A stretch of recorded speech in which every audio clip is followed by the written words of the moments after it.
The financial world's most astute investors and insiders are always quick to act when they perceive an upcoming shift or impending crisis.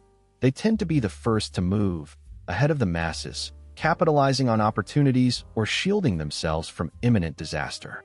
Now, let's rewind to March 9, 2023. On that day, a titanic financial institution known as Silicon Valley Bank boasted an astonishing $212 billion in assets, placing it firmly as the 16th largest banking establishment across the United States. This bank was not just your everyday financial institution. It was the backbone of an entire ecosystem comprising groundbreaking technology startups, bold venture capital firms, and thousands of small businesses that relied heavily on its services. These entities entrusted their funds to Silicon Valley Bank, believing in its stability and understanding of their innovative world.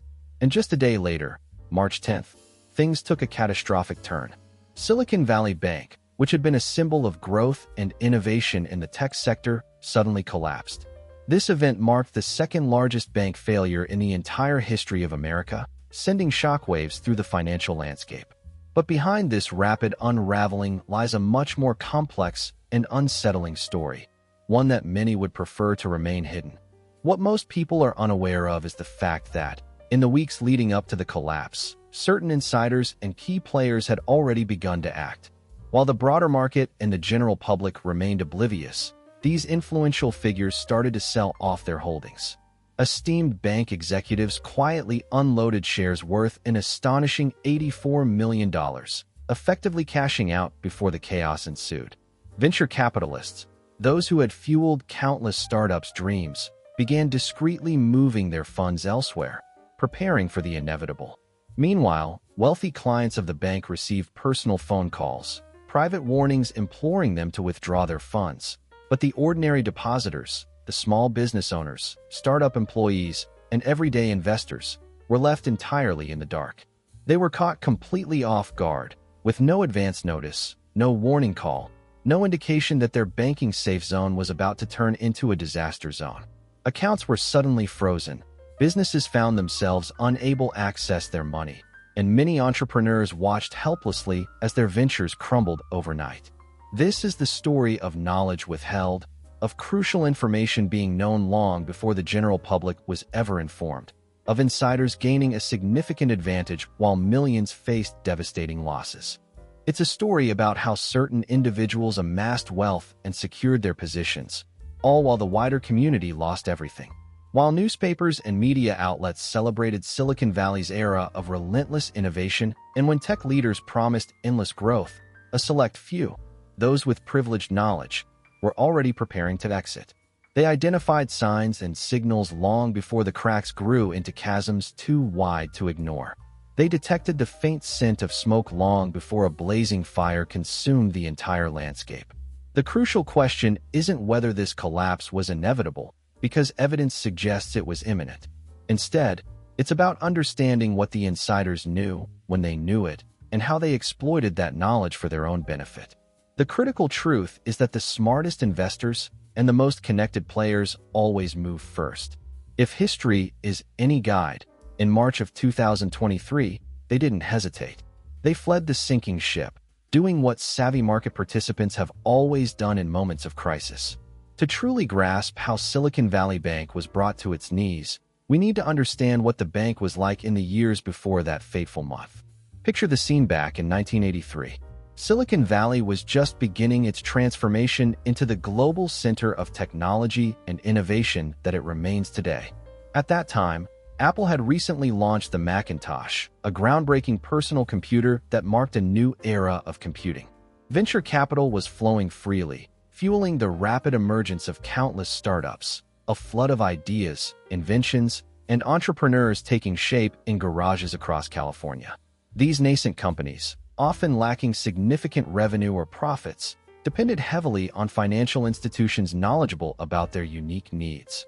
Traditional banks, however, proved ill-equipped or unwilling to understand their world. They refrained from lending to ventures yet to generate revenue that existed purely as ideas and lines of code. Recognizing this gap, Silicon Valley Bank emerged as a vital player. It specialized in serving the startup ecosystem, grasping the nuances of early-stage companies, venture capital investments, and the entrepreneurial spirit that defined the region. Over the course of 4 decades, SVB grew in tandem with Silicon Valley itself. It weathered the storm of the dot-com bubble burst in 2000 and survived the global financial crisis of 2008.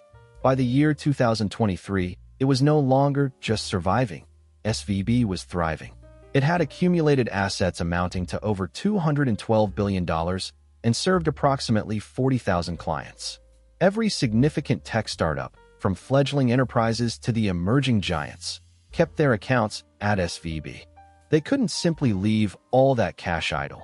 After all, their business model depended on earning a return on deposits. So, they turned to bond investments. They purchased long-term government bonds, treasury securities, mortgage-backed securities, a range of safe but interest-generating assets. These were considered conservative investments, expected to pay steady interest over time, and generally regarded as low risk. However, there was an underlying complication, one that would only emerge later. These bonds are designated as long-term investments, with maturity periods spanning a decade and a half, or even 2 decades into the future. At the time these bonds were purchased, interest rates were at historically low levels, almost approaching 0%, an all-time low in modern financial history. Essentially, the bank made a gamble, a calculated risk based on the prevailing economic conditions, betting that interest rates would remain suppressed indefinitely. However, as we now know, this assumption proved to be fundamentally flawed. In the year 2022, the Federal Reserve began aggressively increasing interest rates in a bid to combat surging inflation. Over the course of 18 months, the rates rose from 0% to 5%, marking one of the fastest surges in interest rate hikes in several decades. This rapid increase in borrowing costs had a direct impact on bond prices, which move inversely to interest rates. The basic principle of bond investing states that when interest rates climb, existing bond prices fall. For example, if an investor holds a bond that pays a mere 1% interest and new bonds are issued at a 5% rate, the older bond becomes significantly less attractive, and thus, its market value drops substantially. In this scenario, the Silicon Valley Bank found itself holding billions of dollars worth of bonds that are now worth less than their original purchase price, what is known as being underwater. Specifically, the bank is grappling with unrealized losses totaling approximately $15 billion. These losses are only on paper, reflecting a decline in the value of their holdings, yet they are not yet actualized because the bank has not sold these bonds. If they choose to hold on to these securities and not sell, they are under no obligation to recognize these losses officially on their financial statements. This strategy allows them to maintain the illusion of stability, to project the appearance that everything is in order. But in reality, the situation is far more precarious. The truth gnaws at the edges of their facade. Those managing and overseeing the bank are fully aware of the grim reality lurking beneath the surface. Greg Becker, the chief executive officer of Silicon Valley Bank, has been at the helm since 2011. He is acutely familiar with every item on the bank's balance sheet, including the massive unrealized losses. He understands plainly that the bank is vulnerable, exposed to a potential crisis. The chief financial officer, members of the board of directors, and the risk management team all share this awareness. Federal regulators, too, have conducted examinations of SVB, most notably in late 2022, where they observed the mounting problems and issued warnings, urging the bank to address the issues before they spiraled into disaster. These warnings pleaded for corrective measures, warning of severe consequences if ignored. Yet, some of SVB's most prominent and influential clients, the venture capitalists who have deep, direct ties to key bank executives and are constantly invited to exclusive dinners, private gatherings, and golf outings, are also aware that Silicon Valley Bank is sitting on a ticking time bomb. The critical question becomes, what do these insiders do with this foreknowledge? On February 27, 2023, Greg Becker, the bank's CEO, engaged in a significant sale of stock, offloading shares worth approximately $3,600,000. This is not a trivial transaction. It represents a substantial financial maneuver. The stock hovered at roughly $287 per share at the time, and he managed to exit at what appeared to be the peak, selling his holdings just before the impending collapse. His explanation was that this was a prearranged trade, conducted under a Rule 10 Bid 51 trading plan. Such plans are designed to let executives schedule stock sales in advance, ostensibly to prevent allegations of insider trading.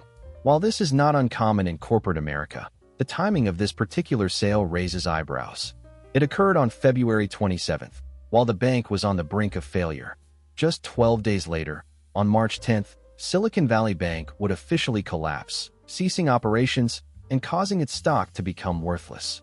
Had Becker held on to those shares for just a few more weeks, they would have been rendered valueless, and his entire investment of $3,600,000 would have evaporated. Instead, he walked away with a substantial sum, $3,600,000 in cash, just ahead of the calamity. Is this purely coincidence? Could this pre-planned trade have been timed deliberately to coincide with, or even anticipate, the impending failure? The Securities and Exchange Commission was still investigating at the time, and as of November of 2025, no charges had been officially filed. But Becker isn't the only insider who sold shares before the collapse. Throughout the month of February and into early March, other officials within SVB engaged in similar large-scale sales. The chief financial officer sold a significant portion of stock, as did members of the board and senior management. Collectively, these sales amounted to an astonishing total of $84 million, money that, had they waited just a few more weeks, would have become worthless following the bank's collapse. All of these executives claimed that their trades were part of pre-scheduled arrangements, designed to prevent accusations of insider trading, and maintained that they had no prior knowledge of the imminent failure. They walked away with their gains, while the bank's foundational stability crumbled around them. And here's where things grow even more troubling. Amidst a climate of mounting uncertainty, a curious phenomenon unfolds. Senior executives and key figures within the banking industry are actively divesting their personal holdings in Silicon Valley Bank. Yet simultaneously, they maintain a facade of confidence and stability in public communications. During February's earnings call, a routine yet crucial moment, the bank's CEO, Greg Becker, addresses analysts and a broad base of investors. His tone is assured. He extols the company's robustness and resilience. He discusses the bank's sizable bond portfolio, offering reassurances that, despite its prominence, they perceive minimal risk involved. His words are crafted to project unwavering confidence, presenting an image that everything within the bank's operations and financial standing remains remarkable and secure. To the outside observer, it appears that all is well. Publicly, the narrative is one of strength and continued growth. However, behind closed doors, a different reality begins to emerge. While publicly espousing optimism, many of the bank's top executives are quietly unloading their shares and reducing their exposure. Their private actions stand in stark contrast to the confident tone articulated during the earnings call. But they are not alone in this. It's not confined solely to the bank's leadership. The circle of movers includes venture capitalists and seasoned investors who are presumed to possess sophisticated knowledge and privileged access to non-public information. These investors, typically seen as highly informed and strategic, are also making notable withdrawals. On March 8, 2023, a decisive and alarming directive cuts through the usual silence.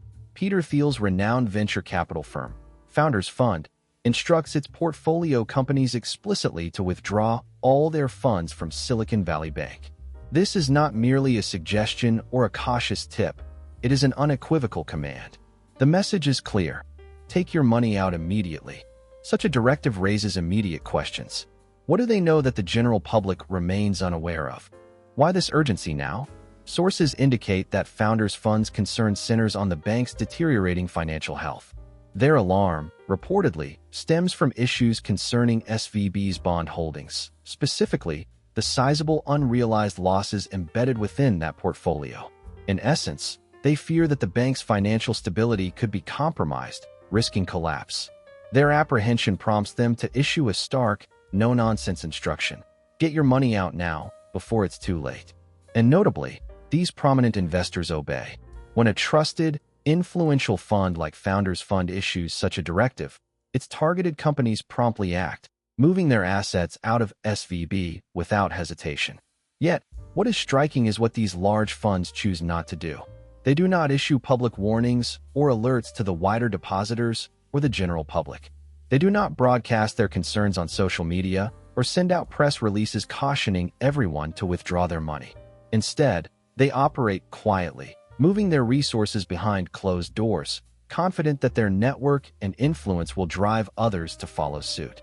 Their actions are strategic, deliberate, and discreet. They tell their associates and portfolio companies to do the same. A clandestine wave of asset shifting that remains largely invisible to the larger masses until it reaches critical mass. This pattern is mirrored across the broader venture capital community.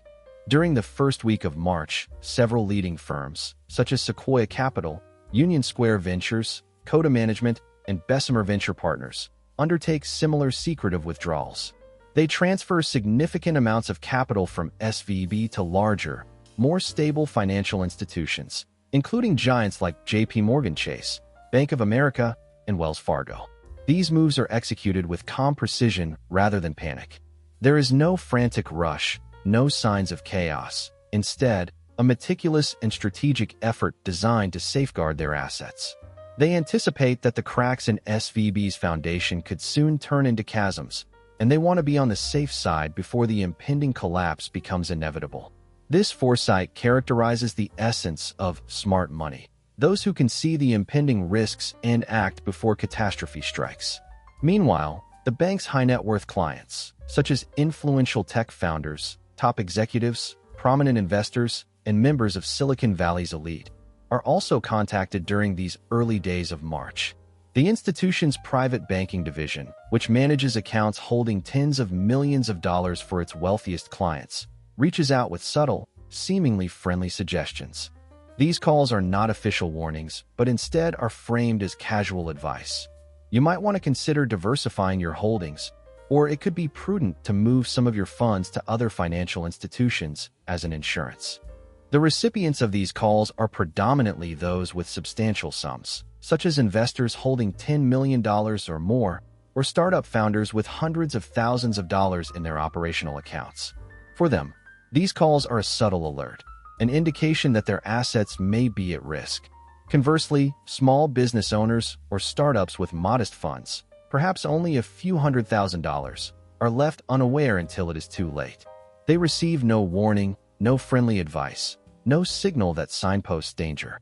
Their realization is often delayed until the moment of crisis, when the collapse is already unfolding and they understand that they have been left vulnerable. By Thursday morning, the 9th of March, 2023, the situation reaches a critical juncture. Silicon Valley Bank announces that it will be liquidating its entire bond portfolio to cover liquidity shortfalls, resulting in a staggering loss approaching nearly $2 billion. The decision to sell such a large portion of their assets signals severe financial distress and a desperate attempt to shore up capital. The market reacts instantaneously and violently.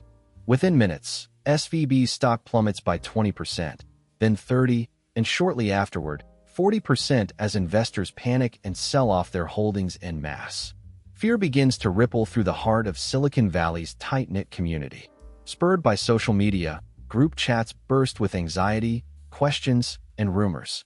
Slack channels, which serve as real-time hubs of communication for tech companies and investors, are flooded with frantic messages, some asking whether SVB is still safe, others warning friends to withdraw their funds. Twitter erupts with urgent doubts and warnings, creating a contagion of worry that spreads rapidly across professional and social networks. In this whirlwind of uncertainty, a critical question emerges. How much do the well-informed insiders know that the wider public remains unaware of, and how are they reacting differently? Their actions suggest a calculated, strategic effort to minimize losses and protect their own assets, a clear contrast to the alarm and chaos faced by smaller depositors and casual investors. The unfolding sequence of events underscores the peril inherent in the silent, layered disclosures, where insights are often held close to the chest until the system can no longer contain the impending crisis. What's unfolding here is nothing short of a dramatic and alarming financial crisis. However, there was an important nuance to understand. The bank, Silicon Valley Bank, did not possess $42 billion in cash on hand. No bank does. Banking institutions typically do not keep all their depositors' money in physical cash because that would be impractical and inefficient. Instead, they lend out the majority of deposits and make investments using those funds. In Silicon Valley Bank's case, its cash reserves were largely tied up in bonds, which, paradoxically, had become financially burdensome. A significant portion of these investments, bonds that had just been sold at a loss of $2 billion, now held a depreciated value. This meant that when the times came to meet the massive withdrawal requests, the bank simply couldn't generate enough cash quickly enough. In a frantic attempt to avoid collapse, SVB sought emergency capital by reaching out to investors and other banks, pleading for a financial rescue. But the response was disheartening. Few wanted to step into a sinking ship. The banking sector's confidence had evaporated, and no investor or partner was eager to provide a lifeline to a bank caught in a death spiral. On the early morning of Friday, March the 10th, 2023, Silicon Valley Bank officially ceased operations. The California Department of Financial Protection and Innovation swiftly intervened, seizing control of the institution. Following this, the Federal Deposit Insurance Corporation took over management. The devastating news was clear. Silicon Valley Bank, which had served the innovative and tech startup community for over 16 years with assets equaling $212 billion and a client base numbering around 40,000, was gone. Its stock price plummeted to zero, and thousands of employees faced layoffs, totaling about 8,500 jobs lost almost overnight. Countless startups found their accounts frozen, making it impossible for them to process payroll, and employees suddenly lost their income. This chaos wiped out years of hard work overnight, leaving countless small businesses on the brink of collapse and rendering their founders devastated. Yet amid this widespread destruction, some individuals and entities managed to escape largely unscathed. For instance, Greg Becker, the CEO of Silicon Valley Bank, had previously sold stock worth about $3,600,000 on February the 27th.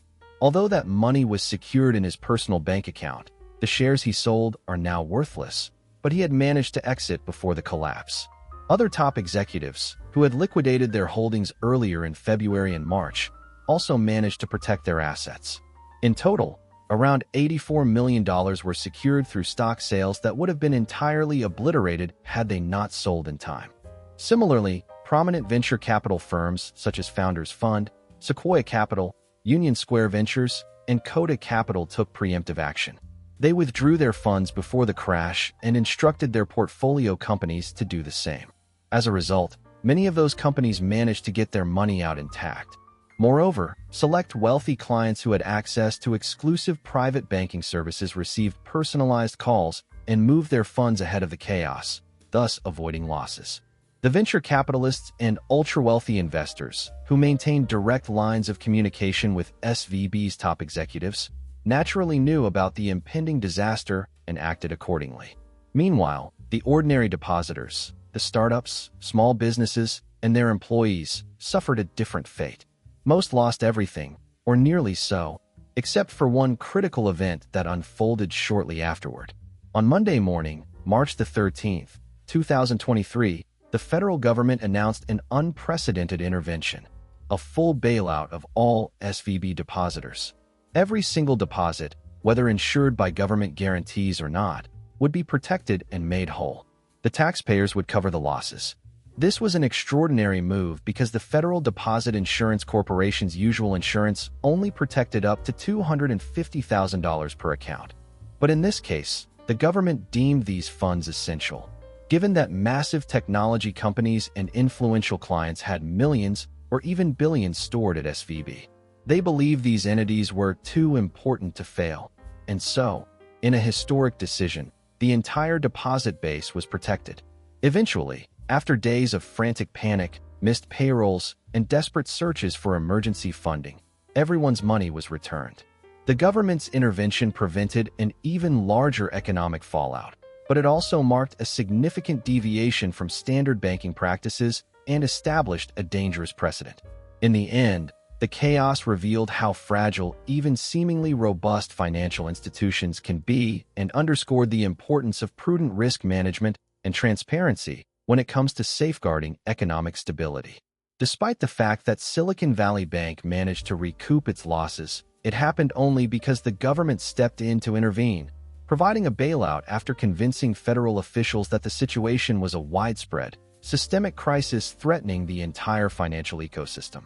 Meanwhile, certain key figures in the bank, such as Greg Becker, who was its CEO, continued to retain their multi-million-dollar fortunes, specifically a sum of $3,600,000.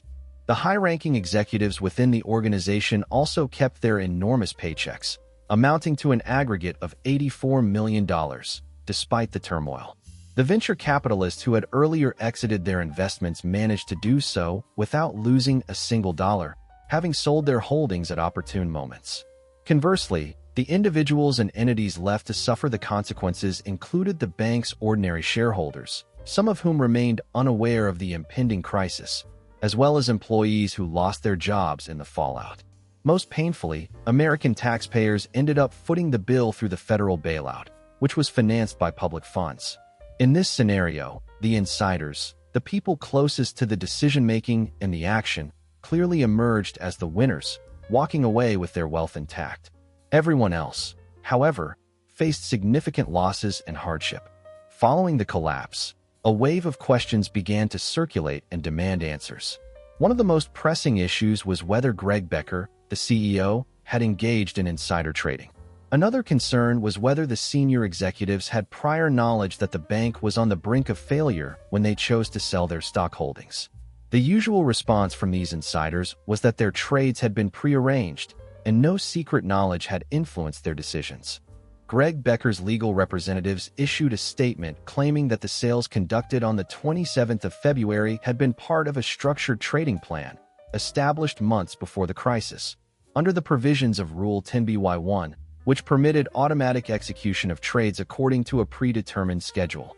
They emphasized that these transactions were executed without any insider information, asserting that everything was routine and coincidental regarding timing. Other top executives echoed the same narrative, insisting that their trades had been pre-planned, automatic, and merely coincidental in timing. However, the Securities and Exchange Commission, SEC, the U.S. regulatory authority responsible for enforcing securities laws, was skeptical of these claims. In March of 2023, the SEC launched a formal investigation into the matter. Their core inquiry centered around whether SVB's executives possessed material non-public information at the time they established and executed these trading plans. Specifically, they wanted to determine if the executives had known that the bank was in serious trouble when they engaged in these trades. As of the end of 2025, more than 2 years later, no criminal charges had been filed against any of the individuals involved. The investigation was still ongoing, with authorities continuing their inquiry, yet no definitive legal action had been taken. Greg Becker, the bank's CEO, had not faced any charges. He had not paid fines, nor had he relinquished any of his earnings or assets.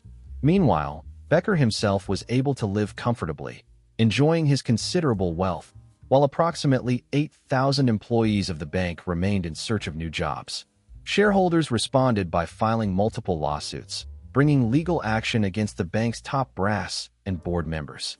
These lawsuits accused the executives of engaging in fraudulent practices, negligence, and breaching their fiduciary duties. They argued that the executives had known about the issues within the bank's bond portfolio, particularly the unrealized losses, and that they traded on this knowledge by selling their stock while the situation was still salvageable, instead of taking corrective measures.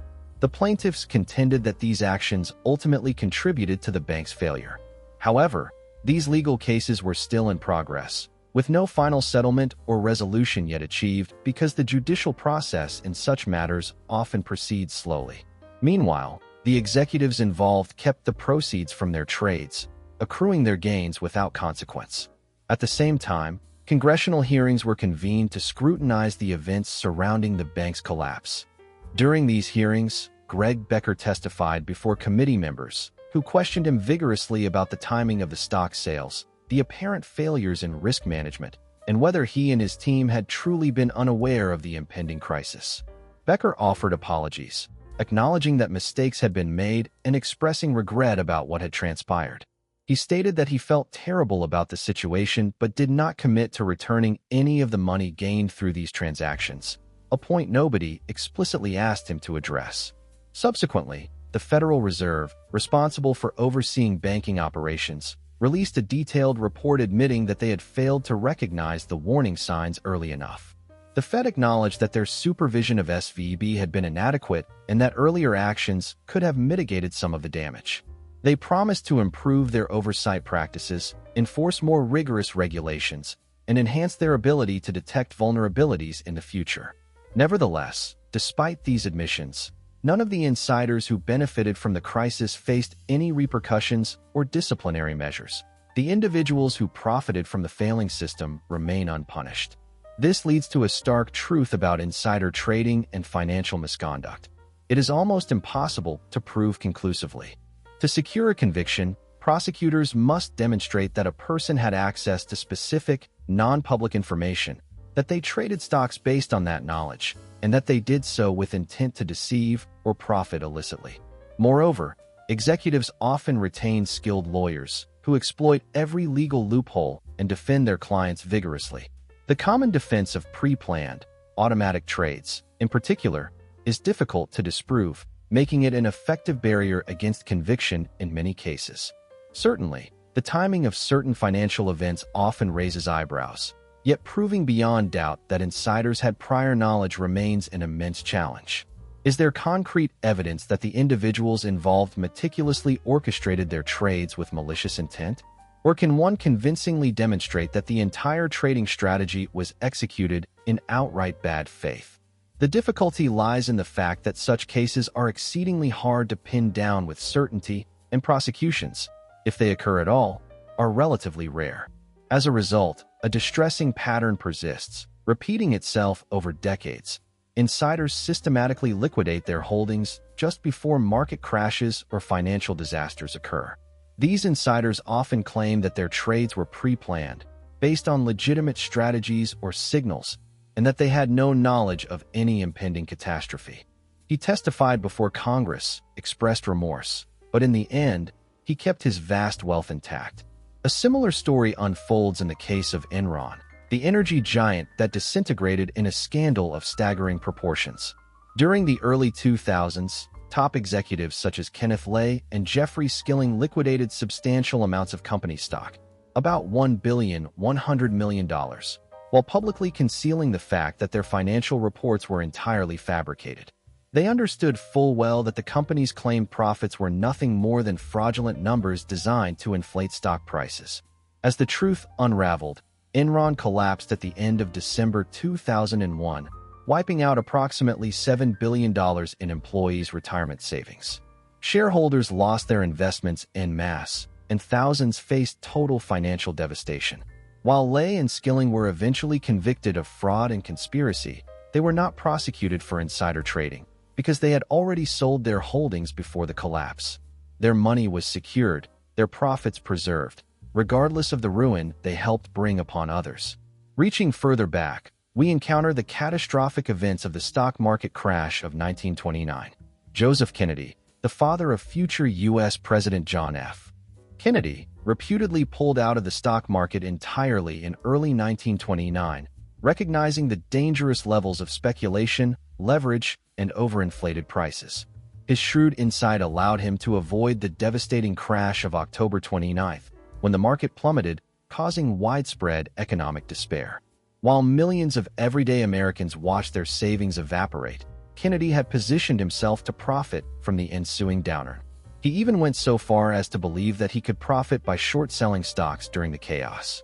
Similarly, Jesse Livermore, an infamous stock trader of the era, built massive short positions and, when the crash finally hit, reaped hundreds of millions of dollars, what would be well over $1 billion now, in profits. Both Kennedy and Livermore had predicted or sensed the profound downturn, positioning themselves accordingly. They understood, more than most, that timing and inside knowledge could turn chaos into enormous wealth, and they capitalized on the catastrophe.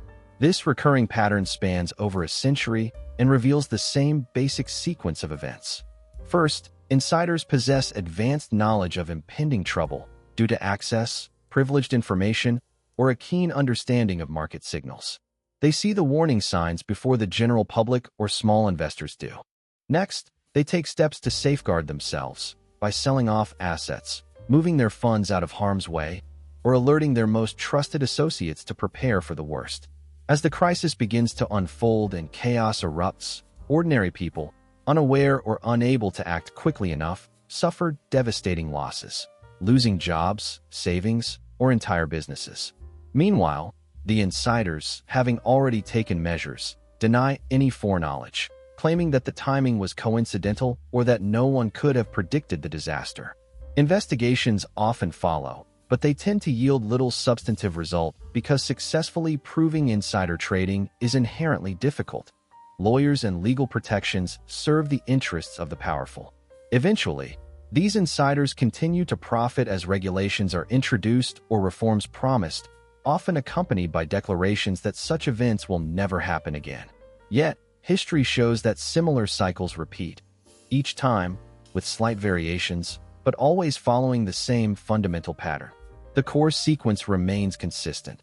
The insiders detect the trouble early, protect themselves, and then deny all prior knowledge when the catastrophe strikes. Their profits are secured, their reputations often remain intact, and society repeats the cycle of disbelief, reform, and inevitable betrayal. This disturbing continuity underscores the profound difficulties in enforcing justice within the realm of high finance, and the enduring influence of those who understand and manipulate the system for personal gain.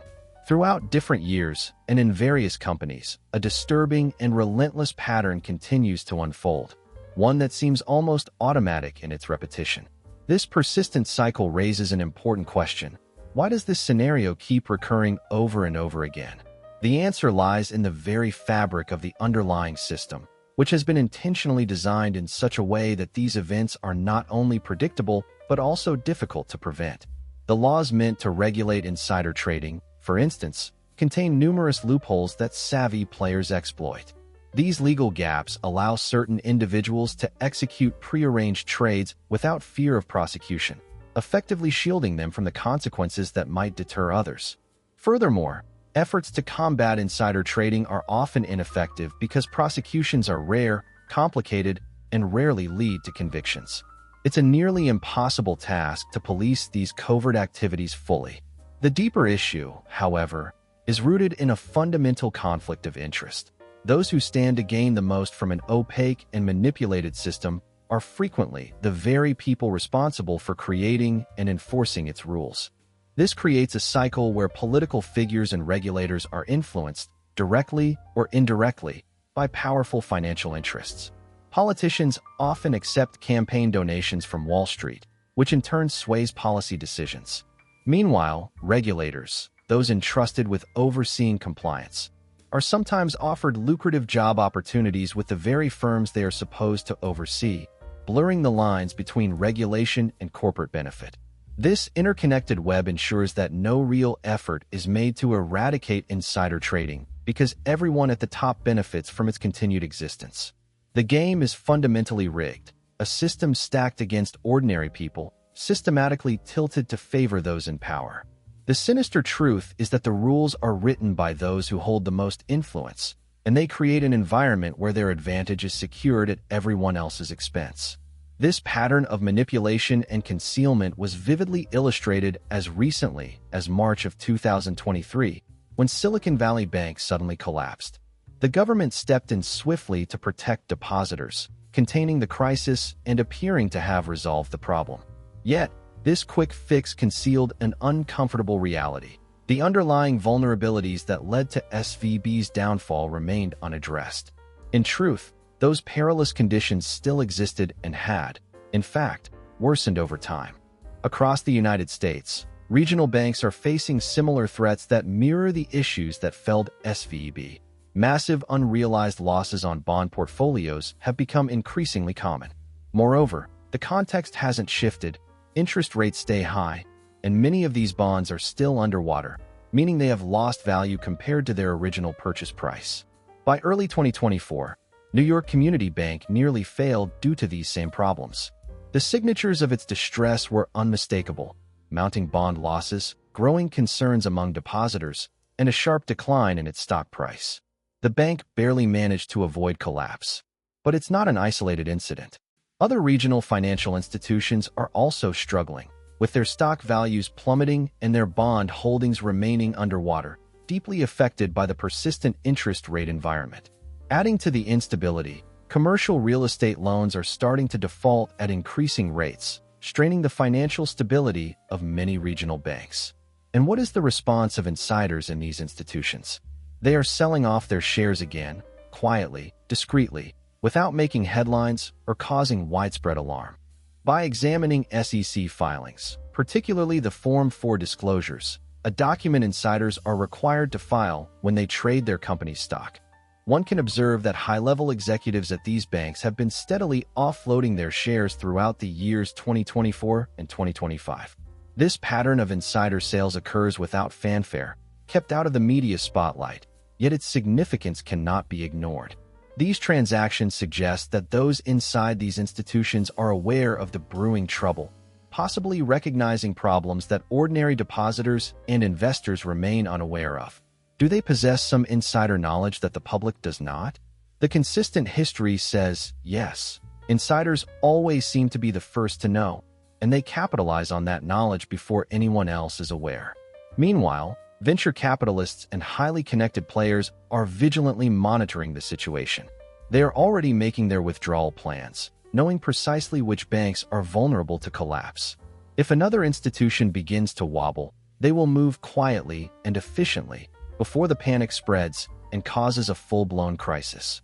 And once again, the ordinary depositors and everyday investors will be left in the dark, the last to find out what is really happening. This is how the system operates. Information flows upward, and warnings are reserved for those at the top.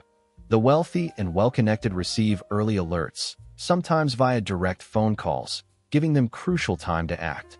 Conversely, the majority, regular people, are left with a frozen bank account or a government-issued press release, essentially the last to learn about imminent trouble. This leads to a crucial question for anyone concerned about financial stability. Are you paying attention to the warning signs? Are you actively monitoring insider sales, scrutinizing disclosures, and preparing for the next inevitable failure? Or will you be caught off guard once again, just as many have been in the past? The truth is, Silicon Valley Bank's collapse was not unforeseen by those who had access to inside information. It wasn't surprising to key insiders like Greg Becker, who sold a substantial portion of his stock, amounting to over $3,600,000, just 2 weeks before the bank's failure. Nor was it unexpected for prominent venture capitalists who withdrew their funds early, knowing what was about to happen.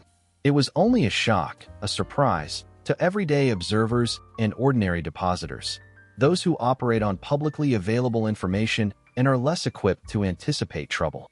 And history indicates that future bank failures will similarly not be surprises to the insiders who have orchestrated and prepared for them. They are already in their positions, already in motion, and already planning their next move. The most astute investors and those with the most insider knowledge are always the first to act, positioning themselves to benefit from impending crises. So the pressing question remains: will you recognize the signs this time? Will you see the signals before it's too late? On the 10th of March in the year 2023, Silicon Valley Bank succumbed swiftly within a matter of 48 hours. An enormous sum of $212 billion in assets vanished almost overnight. Yet, to the insiders, those who mattered most, this wasn't sudden. It was entirely predictable. Greg Becker, for example, already had his exit plan in place, having sold around $3.6 million worth of stock just 2 weeks prior to the collapse. He remains wealthy today, a testament to how quickly insider information can be exploited for personal gain before the storm hits. The banking system has essentially collapsed. The physical institutions are no longer functioning. The employees who once worked there have been laid off or have vanished from the scene. Yet, the wealth accumulated by certain individuals remains untouched. Those millions of dollars continue to be their own. The savvy investors and venture capitalists, including notable figures like Peter Thiel, representatives from Sequoia, and others like Kodu, were well aware of the impending crisis from the very beginning. They moved their funds out of vulnerable banks long before the full-blown panic took hold. These insiders issued warnings to their affluent clients, advising them to diversify their holdings, transfer their money elsewhere, and safeguard their assets from the impending collapse. As a result, the wealthiest clients, particularly those engaged in private banking, received phone calls, friendly advice, and strategic recommendations designed to help them minimize their losses during the turmoil. They swiftly contributed to shifting their investments and relocating their assets to safer venues. Meanwhile, ordinary depositors, small business owners, startups, employees, or casual savers, those who relied on traditional banking services, remained largely in the dark. They were consistently reassured that everything was under control, that their money was safe, that the system was stable, right up until the moment disaster struck and the truth could no longer be concealed. This is precisely how the financial system operates. The insiders, those with advanced knowledge, always have a clear advantage. They are the first to recognize trouble brewing, the first to act, and the last to suffer the fallout. They manage to withdraw their funds in time, protect their wealth, and escape unscathed, leaving the ordinary depositors only to face the consequences. Greg Becker, the CEO of Silicon Valley Bank, has not faced any criminal charges so far.